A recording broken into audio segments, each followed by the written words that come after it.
Hoje connosco para comentar alguns destes destaques está o jornalista Ricardo Jorge Pinto. Ricardo, bem-vindo. Vamos começar aqui pelas polémicas à volta da TAP, porque ouvimos o Primeiro-Ministro, deixa-me só ver onde é que ela está para partilhar aqui com os nossos espectadores, está, por exemplo, no Jornal de Notícias, porque ouvimos o Ministro das Infraestruturas a convocar os representantes do Estado no Conselho de Administração da Transportadora para uma reunião de caráter de urgência esta sexta-feira, isto depois do Primeiro-Ministro ter feito no Parlamento as considerações que fez.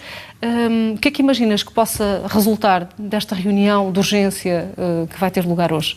Há aqui dois planos. Há o plano político, onde o Governo está a ser muito célere a atuar, reconheceu imediatamente uma situação que, diz o António Costa, não é aceitável, e isso cai bem junto dos eleitores e contribuintes que não percebem como é que uma empresa que está a dar prejuízo consegue recompensar os seus gestores por essa falta de estratégia, uma estratégia mal adequada. E, portanto, do ponto de vista político, houve aqui uma ação que me parece eficaz, na medida em que travou aquilo que poderia ser a especulação acerca da validação política dessa decisão. Agora, vem o lado mais complicado, e o lado mais complicado é o que fazer.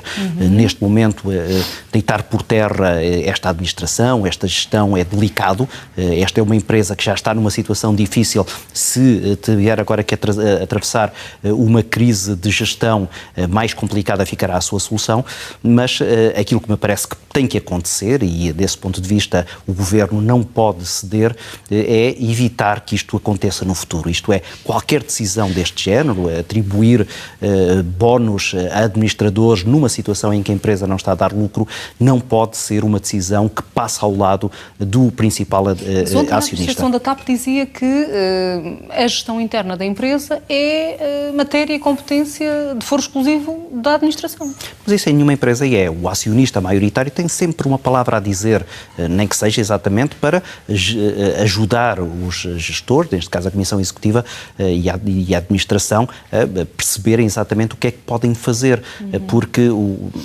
este acionista, Estado, não é um acionista qualquer, é um acionista que, para além das responsabilidades empresariais, tem uma responsabilidade política perante todos nós e, portanto, há aqui que invocar exatamente essa necessidade de explicação, porque as justificações que depois viemos ouvindo ao longo das últimas horas, de que esta é uma prática de mercado, isso não cabe exatamente com aquilo que é a estratégia que o Governo desenhou para a TAP. Se tu te recordares, o processo de renacionalização da TAP é um processo em que António Costa invoca exatamente o facto de ser uma empresa bandeira que não podia ficar exclusivamente nas mãos de privados. Ora, se esse é o argumento invocado, então agora tem que haver consequências. E as consequências é uma monitorização pública daquilo que são as decisões, mesmo que sejam decisões de gestão. Mas reverter a privatização da TAP pois, isso agora, como diz aqui um dos títulos, é um fantasma que foi levantado por este caso. Não me parece que tenha grande cabimento, este não é o momento para fazer estas reversões e muito menos há neste momento uma conjuntura política que o permitisse. Bastava estar atento àquilo que foi o debate quinzenal no Parlamento na quinta-feira para se perceber que a maioria de esquerda que apoia o Governo ideologicamente é claramente contra uma posição maioritária do setor privado em áreas estratégicas, seja a área da saúde, que foi ontem muito discutida, seja esta área dos transportes, em particular esta área da aviação, onde, como dizia António Costa, a TAP é uma empresa bandeira que não pode ser deixada àquilo que é a volatilidade da gestão dos privados. António Costa fazia até uma comparação interessante, comparando Portugal com a Bélgica e dizendo que Portugal não é a Bélgica, que pode fechar uma empresa num dia e num outro abrir uma outra empresa.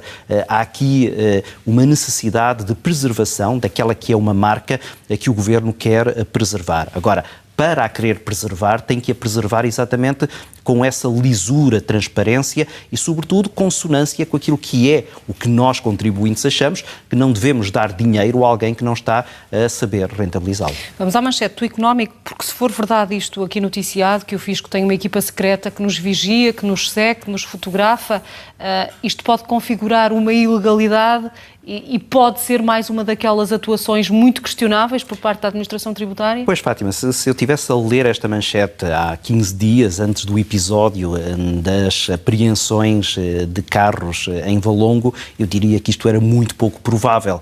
Agora, sabendo-se que quem está por detrás deste plano, o alegado plano, é exatamente o diretor de Finanças do Porto, que foi agora afastado exatamente por causa dessa situação, eu diria que isto já tem plausibilidade, isto se calhar está mesmo a acontecer ou aconteceu, e é muito grave. O Fisco não pode atuar à margem da lei, muito menos naquilo que é uma atuação que nem sequer se permite aos serviços de informação, muito menos se pode permitir aos serviços de fiscalidade, que não têm, nem de perto nem de longe, essa responsabilidade de controle sobre aquilo que é a vida dos contribuintes. No momento em que se fala tanto de sigilo bancário, que se fala tanto da questão da alteração da lei relativamente ao enriquecimento ilícito, isto foge a todas as normas, a todos os procedimentos e vai muito para além daquilo que é democraticamente aceitável. O destaque maior do público a dizer-nos que o ex-governador do Banco de Portugal, Vítor Constâncio, autorizou que João Berardo levantasse 350 milhões de euros da Caixa Geral de Depósitos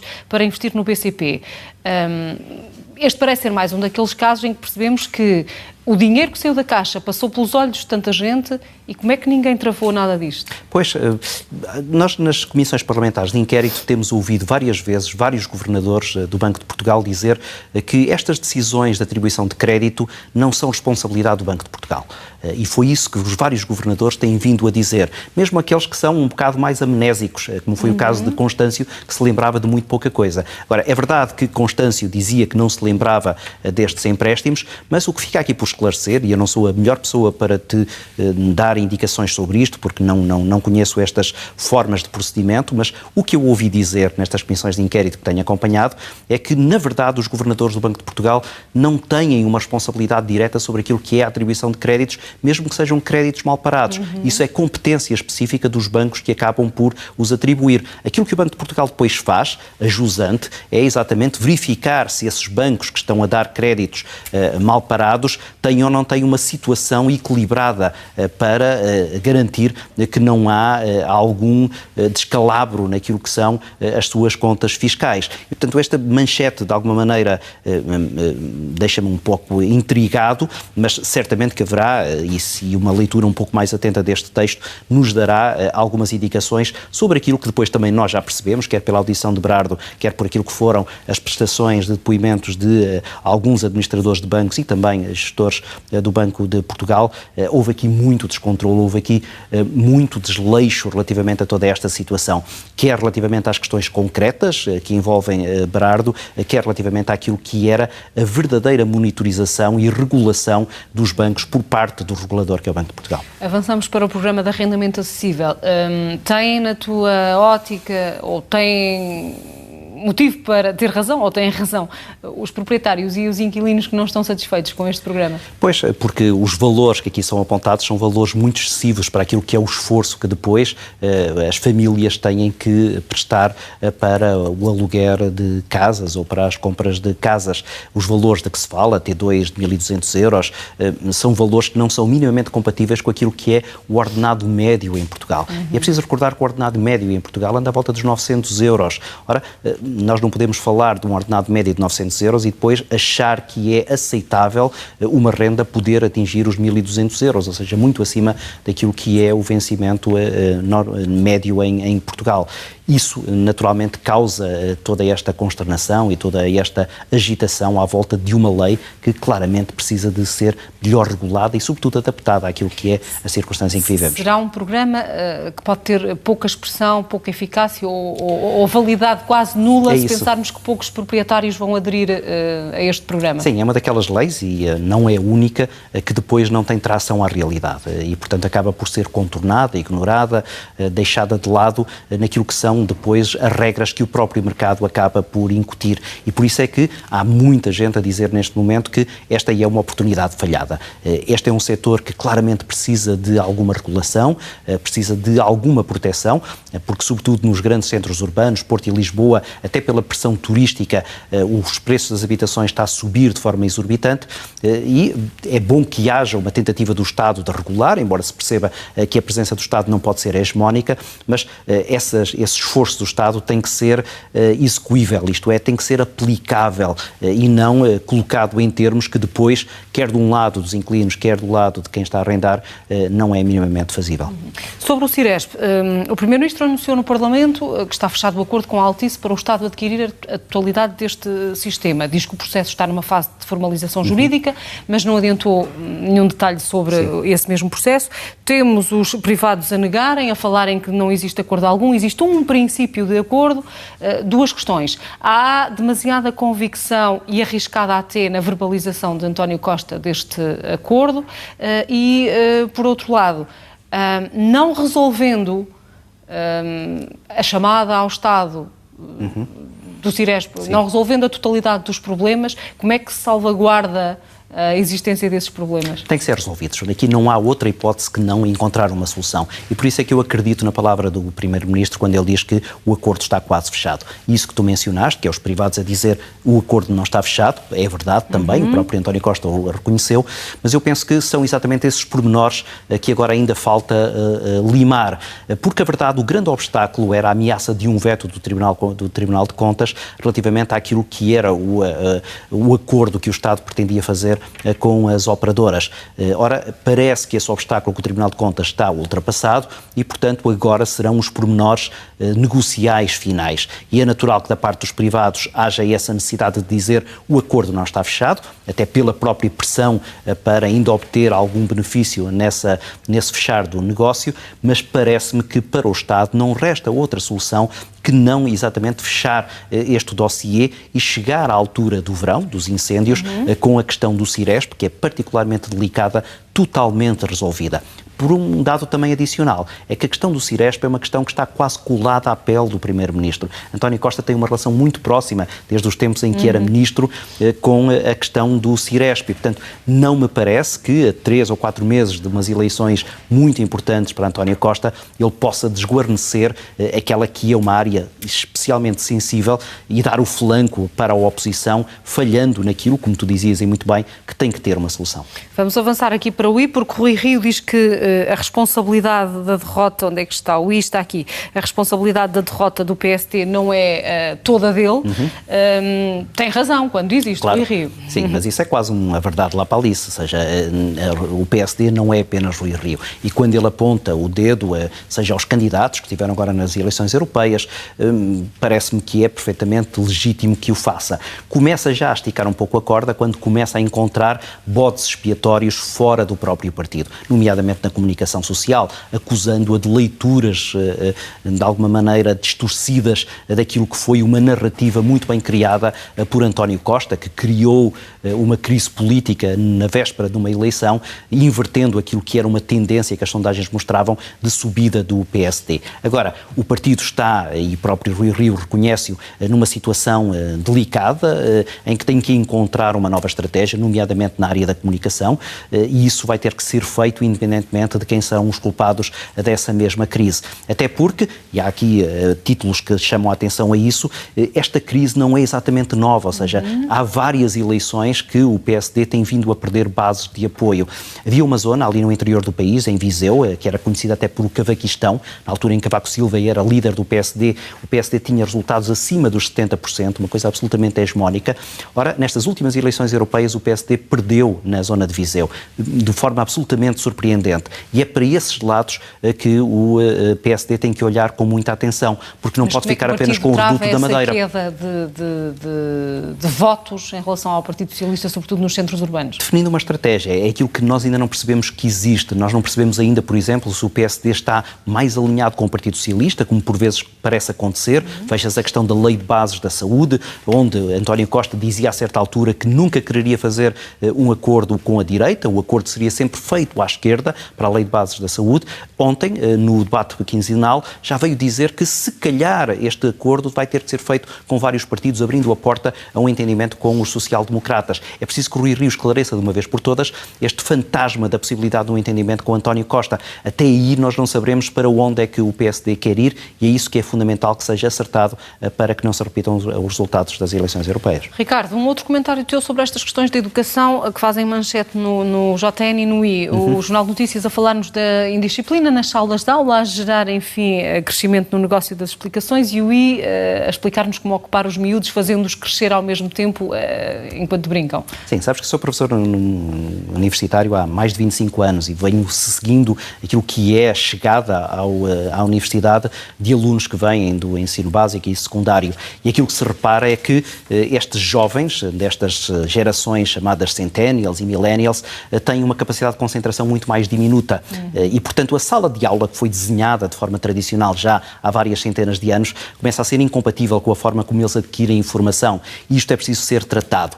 O diagnóstico que o Jornal de Notícias aqui faz parece-me um diagnóstico que, se calhar, não está a tocar no que é essencial. A pressão pelas boas notas talvez não seja aquilo que melhor explica porque é que os alunos precisam de explicações. Eles precisam de explicações porque, na verdade, a sala de aula já não é capaz de lhes dar o conhecimento de que eles necessitam para terem bom rendimento na prestação das várias disciplinas. Não é capaz por insuficiência de preparação dos professores? Não. Porque a forma como as aulas são ministradas não agrada ou não se coaduna com as expectativas e com a maneira de estar e de viver Fátima, dos nossos adolescentes? Nós estamos, em termos comunicacionais, na era individualizada, em que nós estamos habituados cada vez mais a ir buscar a informação de forma personalizada em função daquilo que são as nossas necessidades e as nossas vontades. Ora, na sala de aula nós continuamos a ter um modelo massificado, que era exatamente igual aos mass média do século XX, a mesma mensagem igual para todos. Um professor que debita a matéria, considerando que naquela sala de aula, que tem 25, 30 alunos, todos têm as mesmas necessidades e todos têm os mesmos interesses.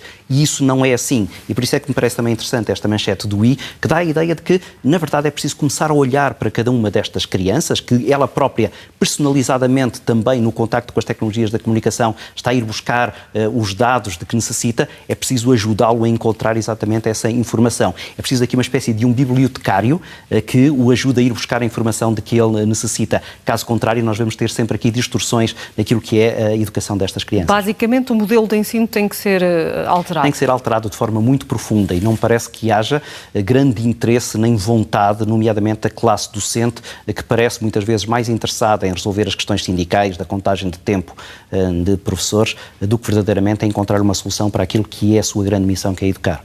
Ainda sobre questões de ensino, vamos olhar aqui imprensa estrangeira, neste caso o Helsingin Sanomat, porque o governo da Finlândia é notícia na imprensa deste país. Porquê? Porque este governo tem ideias inovadoras que quer importar, neste caso, o modelo e a estratégia da Islândia de fazer com que os jovens tenham hobbies para os afastar, por exemplo, das drogas. O executivo de Helsínquia está disposto a gastar 40 milhões de euros durante 3 anos num projeto desta natureza, sendo que este mesmo jornal acrescenta ou conta que esta experiência resultou na Islândia, fazendo cair drasticamente o número de jovens que bebem, que fumam, que consomem drogas. Para um projeto destes ser bem sucedido, Ricardo, como é que tem de ser feita a abordagem aos jovens? Por quem? Por que tipo de pessoas? Como é que isto se põe em prática? Há aqui duas chaves para este problema, que a Islândia começou já a testar, aparentemente com sucesso, e que a Finlândia está agora a tentar copiar. A Finlândia elegeu ontem, ou tomou posse, aliás, ontem, um novo governo, muito feminino, 11 ministros são mulheres, com uma sensibilidade diferente, com ideias diferentes, propostas diferentes, e uma delas exatamente na área da educação. Indo importar à Islândia, que é um dos países apontados sempre como exemplo de inovação e de experiências, esse modelo, nomeadamente um aspecto que me parece muito interessante, que é recuperar o hábito dos hobbies. Que nas gerações anteriores eram muito comuns. Eu fiz coleção de selos, fui radioamador. Estas novas gerações não têm hobbies. Ora, o que a Islândia tentou fazer e a Finlândia agora quer copiar é exatamente incentivar os jovens a terem hobbies para se ocuparem e se desviarem muitas vezes daquilo que é o consumo excessivo da informação através das tecnologias, dos tablets, dos smartphones. A Islândia está a dar 400 euros anuais a cada jovem entre os 8 e os 16 anos para que eles tenham hobbies, para exatamente os ajudar a comprar as coisas de que precisam para desenvolver esse hobby. A Finlândia quer agora instalar isso e quer exatamente mudar o sistema educativo a partir daquilo que são alterações nos hábitos e nas rotinas das crianças que não podem continuar a aprender como se aprendia no século XX, tendo em conta que o mundo está a mudar muito rapidamente. Parece-te que este tipo de projetos é aplicável, poderá funcionar em qualquer tipo de país, ou só é bem-sucedido ou só tem condições para ser bem-sucedido em países com determinadas condições, com determinadas características? Eu penso que não. Pode haver algum desfazamento em termos temporais, ou seja, haverá sociedades que eventualmente poderão demorar mais tempo a assimilar estas práticas e eventualmente serão também necessárias adaptações a cada uma das culturas. Agora, o que me parece transversal a todos os países é esta necessidade de uma alteração profunda do sistema educativo.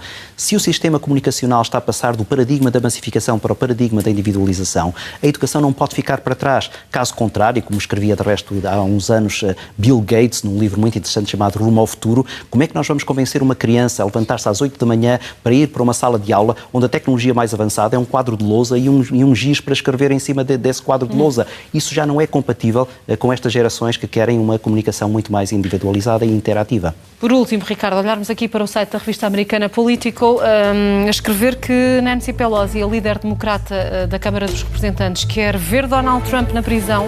A afirmação terá sido feita durante uma reunião com colegas democratas sobre a possibilidade de se iniciar um processo de destituição do presidente americano e não havendo forma, ou não parecendo haver forma, Ricardo, desse processo de destituição por obstrução à justiça avançar, até porque o Partido Republicano iria travar. Tem maioria no Senado e travaria tudo isto. Parece-te viável aquele cenário alternativo que é uma eventual derrota de Trump nas urnas em 2020 e ele ser processado e julgado a posteriori, não sendo presidente? O problema de tudo isso, dessa equação que tu agora colocaste, é derrotar Donald Trump. O problema é que as sondagens demonstram que ele tem níveis de popularidade muito elevados na sua base de apoio. Isto é, é verdade que ele não é um presidente muito popular, mas tem uma base de apoio eleitoral muito forte. E os candidatos democratas estão completamente pulverizados. Há neste momento, penso que 23 candidatos, potenciais candidatos a presidente por parte do Partido Democrata. E não há uma estratégia, falávamos há pouco do PSD, o Partido Democrata está mais ou menos numa situação idêntica, sem uma estratégia para conseguir derrubar Donald Trump.